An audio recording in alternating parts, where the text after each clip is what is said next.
கர்த்தருடைய பரிசுத்த நாமத்துக்கு ஸ்தோத்திரம். இன்னைக்கு நம்ம பார்க்க போற வேத வசனம் 1 பேதுரு 2 அதிகாரம் 25 வசனம். சிதறுண்ட ஆடுகளை போல் இருந்தீர்கள், இப்பொழுதோ உங்கள் ஆத்துமாக்களுக்கு மெய்ப்பரும் கண்காணியுமானவரிடத்தில் திருப்பப்பட்டிருக்கிறீர்கள். For you were like sheep going astray, but now have returned to the shepherd and overseer of your souls. 1 Peter 2:25. இது நம்ம ஒரு சின்ன கதையா பார்த்துடலாமா? சனா எல்லாருக்குமே பிடித்த ஒரு பெண்ணா இருந்தாலாம். அவ எல்லாரிடமே நம்பிக்கையுடனும் சிரித்து பேசிக்கொண்டே இருப்பாளா. எல்லாருமே அவ ரொம்பவே சந்தோஷமா இருக்கான்னு நினைச்சாங்களா. ஆனா அவளுடைய இன்னொரு முகத்தை யாருமே பார்க்கவே இல்லையா. சனா என்னதான் வெளியே சிரிச்சு பேசினாலும் அவளுக்குள்ள பயம், குழப்பம், தனிமை, ஒருவருக்கும் தெரியாத 2 உலகம் இருந்ததா. இரவு வந்தாலே அவ ரொம்பவே அமைதியா அழுவாளா.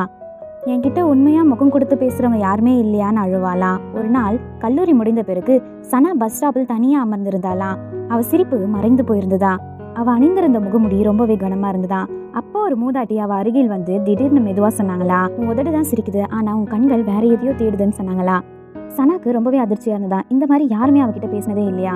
பாட்டி தொடர்ந்து சொன்னாங்களா, எத்தனை பலமான செம்மறியாடு வழி தவறினாலும் மெய்ப்பெண் ஒருபோதும் கண்டு கொள்ளாமல் இருப்பதில்ல.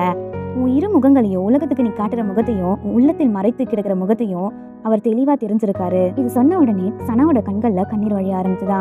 நான் எப்படி அவரிடத்தில் திரும்புறதுன்னு அவ கேட்க ஆரம்பிச்சாலா. பாட்டி சிரித்து கொண்டே சொன்னாங்களா, இந்த உலகத்துக்காக நீ 2 வேடம் போட்டு ஓடுறதை நிறுத்து. உன் ஆத்மாவின் மெய்ப்பர் உனக்காக ரொம்ப நாளாவே காத்திருக்கிறார். அவரை நினைச்சாலே போதும், நீ அவரிடத்தில் வந்து சேருவ அப்படின்னு சொன்னாங்களாம். அந்த இரவு சலா பல ஆண்டுகளுக்கு பிறகு மெய்யான மனதோடு, முகமுடி இல்லாம உண்மையான இதயத்தோடு ஜெபிக்க ஆரம்பிச்சாலா. அப்ப அவளோட மனதுல ஒரு அமைதி வந்ததா. அவ அப்பதான் புரிந்து கொண்டாளா, அவளை யாரும் அறியாத போதும் அவளோட 2 முகங்களையும் தெளிவா பார்க்கும் ஆத்மாவின் மெய்ப்பர் எப்போதுமே அருகில் தான் இருந்தாருன்னு. நம்ம இந்த உலகத்துல எவ்வளவுதான் முகமுடி போட்டாலும், எவ்வளவு தொலைவுக்கு நடந்தாலும் ஏசப்பா நம்மளுடைய உண்மையான இதயத்தையும் வேதனையும் பார்க்கிறார். அவரிடம் திரும்பினால் அமைதியும் அன்பும் நம்மை மீண்டும் சேர்க்கும். ஆமென்.